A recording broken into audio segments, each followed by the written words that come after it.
আসসালামু আলাইকুম, আসাদুল্লাহ বলছি। তো আজকে আমি শরীয়তপুর থেকে সেই সকাল 10টা বাজে রওনা দিয়েছি, এমনকি এই বিকাল 5টা বাজে নরসিংদী যাই। আজকে আমার তৃতীয় ভাইয়ের মালয়েশিয়ার ছুটিতে আসছিল মালয়েশিয়া থেকে। তো মানে যেহেতু বাসে কেউ নাই, তো আমি বাইকে নরসিংদীকে রিসিভ করে নিয়ে তারপরে বিমানবন্দরে আসি। তো রাত্রে 8টা বাজে বিমানবন্দরে আসি। আসার পরে তোমার এই হ্যাঁ সব কিছু অকেটকে করার পরে তারপরে কিছুক্ষণ বসে নিয়েছি। ভাবছি ভাইয়ের সব চেকিং ঠিক হলে আমি চলে যাবো, রওনা দিব, ফার্মগেটে এসে হোটেলে উঠবো।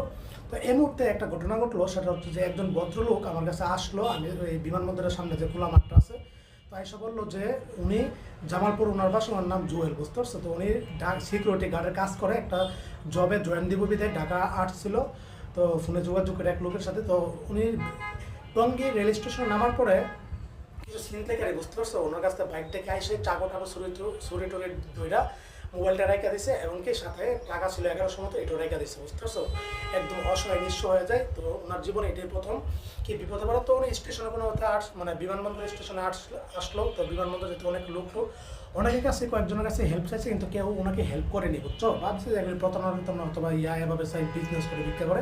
তো ঘটনা সেরকম না। তো উনি লোকটা অনেক ভালো। তবে সে বলছে যে আল্লাহ, এমন একজন লোকের সন্ধান আমাকে দিয়া তো দোয়া করছে আল্লাহ কাছে, যে আমাকে এই বিপদ থেকে উদ্ধার করবে, আমাকে আমার বাড়ি পর্যন্ত পৌঁছে দিবে। তো আমাকে ঘটনাটা যখন বললো, তো আমি বললাম যে আল্লাহ তাআলা আপনার দোয়া কবুল করছে, সঠিক লোকের সন্ধান পাইছেন।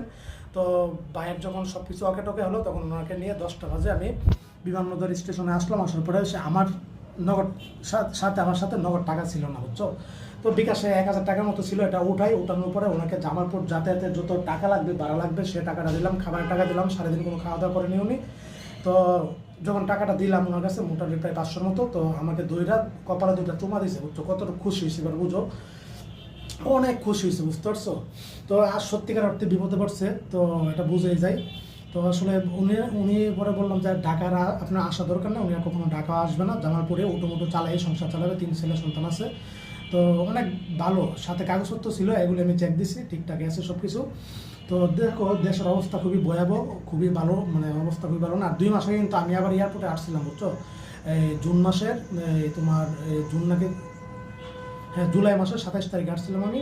না জুলাই মাসের, হ্যাঁ, তখন আমার দ্বিতীয় ভাই মালয়েশিয়ার ছুটিতে আসছিল, চলে গেছে। তো দেশের অবস্থা যেহেতু খুবই ভয়াবহ, এই মুহূর্তে তোমরা এটা ব্যবহার করবে, এটা হচ্ছে স্টোন গান, বুঝতে পারছো? অনলাইনে হয়তো এটা তোমরা দেখে থাকতে পারো।